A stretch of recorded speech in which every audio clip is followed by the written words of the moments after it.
Today is Tuesday, March 16th, the fourth Tuesday in the holy season of Lent.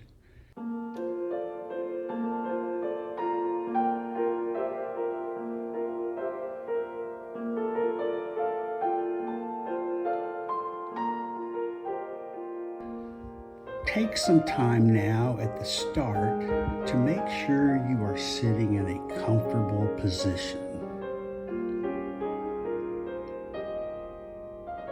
Once you feel settled into your chair, begin to slowly by taking 3 deep breaths.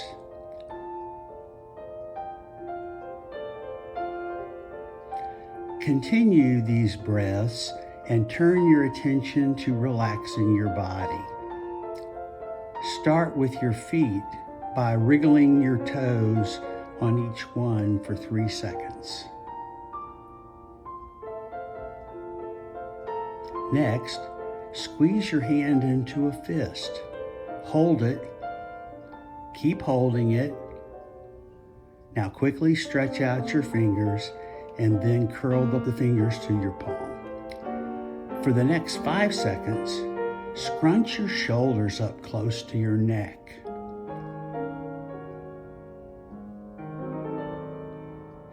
Bring them back down now and finish with a final deep breath and blow it out all the way.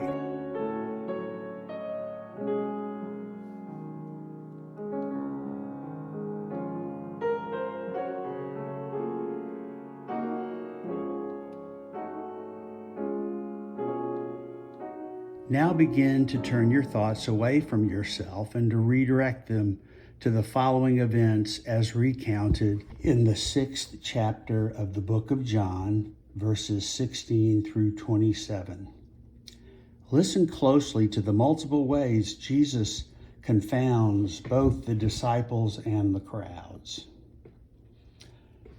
When evening came, his disciples went down to the sea, got into a boat, and started across the sea to Capernaum. It was now dark, and Jesus had not yet come to them. The sea became rough, and because a strong wind was blowing. When they had rowed about 3 or 4 miles, they saw Jesus walking on the sea and coming near the boat, and they were terrified.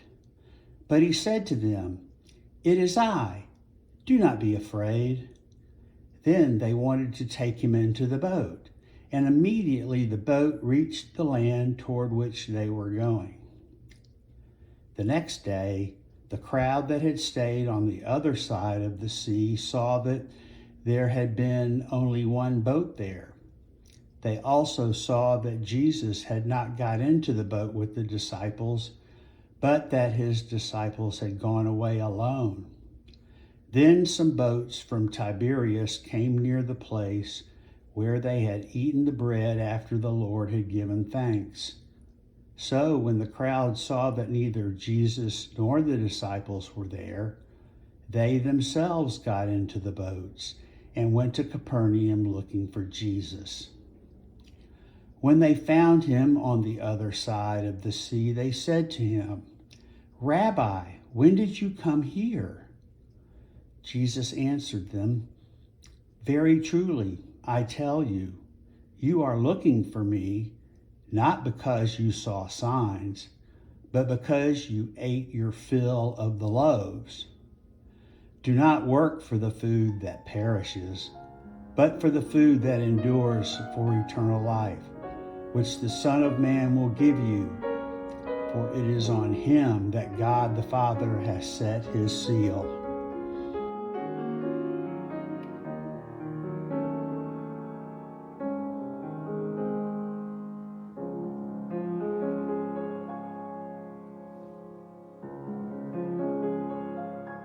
Today's passage picks up right after Jesus has fed 5,000 people, and it is clear they would like him to keep up the good work. So they chased him across the lake. But when they caught up with them, Jesus turned the whole concept of bread upside down. He told them that his brand of bread is called eternal life. Now, if you were physically hungry, like the 5,000 were, what would you think about Jesus telling you that he is not there to feed your body?